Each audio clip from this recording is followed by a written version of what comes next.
Halo pemirsa Mira di Enjoy Legal Talk. Hari ini kita ngobrolin soal Mahkamah Konstitusi. Menarik untuk dibahas dari segi sejarah.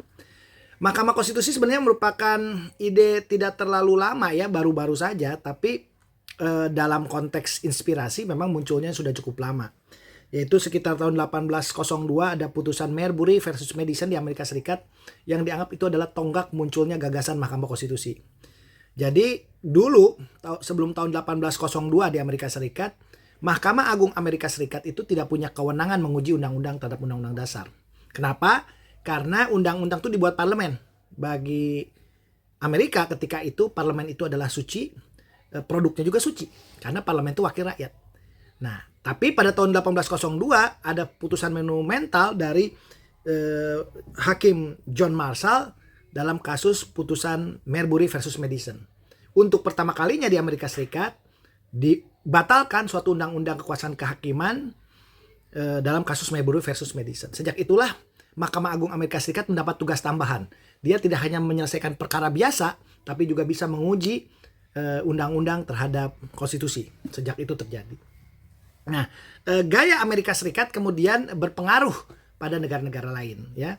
Termasuk juga negara di Austria, di mana waktu itu ada namanya Profesor Hans Kelsen. Tentu saudara-saudara masih ingat ya kalau orang mahasiswa hukum tentang ajaran Stefan Bauer-Desrecht, aliran hukum murni.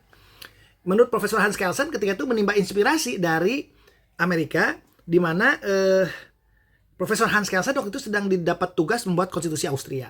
Dalam gagasan Hans Kelsen, perlu ada lembaga yang memiliki fungsi menguji undang-undang terhadap undang-undang dasar. Karena bagi Hans Kelsen, undang-undang itu punya potensi keliru, kira-kira begitu. Maka di Austria dibentuk lembaga yang namanya Mahkamah Konstitusi yang terpisah dari Mahkamah Agung. Jadi ada dua model nih. Kalau di Amerika Serikat, Mahkamah Agung itu punya dua fungsi. Dia adalah lembaga peradilan tertinggi untuk kasus-kasus biasa. Plus juga sengketa ketatanegaraan dalam pengujian undang-undang terhadap undang-undang dasar. Tapi kalau di Austria dibagi dua. Ada Mahkamah Agung yang tugasnya peradilan tertinggi untuk perkara-perkara peradilan biasanya. Sedangkan ada namanya Mahkamah Konstitusi khusus untuk mengadili perkara-perkara konstitusi atau perkara-perkara ketatanegaraan. Khususnya dalam konteks ini pengujian undang-undang terhadap konstitusi. Nah, jadi ada dua varian nih dari sejarah itu. Nah, varian ketiga ada model Prancis. Kalau model Prancis itu menarik dan unik. Dia memperkenalkan apa yang disebut Dewan Konstitusi. Apa tugas Dewan Konstitusi? Dewan Konstitusi itu tugasnya menguji rancangan undang-undang terhadap konstitusi. Jadi kalau Amerika itu dan Austria menguji undang-undang terhadap konstitusi. Tapi kalau Prancis itu menguji rancangan undang-undang terhadap konstitusi. Makanya Dewan Konstitusi Prancis itu perdebatan di dunia. Kenapa? Kelaminnya dia ada kelamin politik ya. Karena yang diuji rancangan. Ya, beda kalau undang-undang. Kalau undang-undang kan sudah jadi produk hukum. Kalau rancangan itu masih bersifat belum jadi hukum, tapi bisa diuji. Apabila ada rancangan undang-undang di Perancis yang dianggap bertentangan dengan konstitusi. Itu sekilas tentang globalnya di dunia soal perkembangan Mahkamah Konstitusi. Nah, bagaimana dengan Indonesia? Indonesia itu sedari awal ketika Bapak bangsa kita mendesain Undang-Undang Dasar 1945, terutama melalui strateginya Profesor Supomo, dia beranggapan bahwa Indonesia itu kan sebenarnya mirip Amerika sebelum Marshall dan Madison kasus sebelum 1802. Yaitu menganut bahwa produk parlemen suci, kita menganut trias politika, di mana tidak bisa lembaga kehakiman menguji produk legislatif. Dan kita menggunakan itu ketika Undang Dasar 1945 disahkan pada tanggal 18 Agustus 1945. Namun seiring waktu ternyata terdapat perkembangan bahwa ada praktek-praktek politik di mana parlemen tidak selalu kompatibel dengan aspirasi publiknya. Bisa saja undang-undang yang dibuat parlemen penuh dengan kekurangan-kekurangan secara hukum konstitusionalnya. Karena parlemen lebih kepada sisi politisnya. Maka itu setelah reformasi dapat ide waktu itu pembentuk undang dasar. Bagaimana kalau ada lembaga lain selain parlemen yang tugasnya mengontrol agar produk undang-undang itu tidak hanya semata-mata produk politik, tapi juga dia produk hukum. Jadi kalau parlemen itu mungkin bobot besarnya terlalu politik, maka dikawal oleh Mahkamah Konstitusi yang akan menguji soal bobot hukumnya.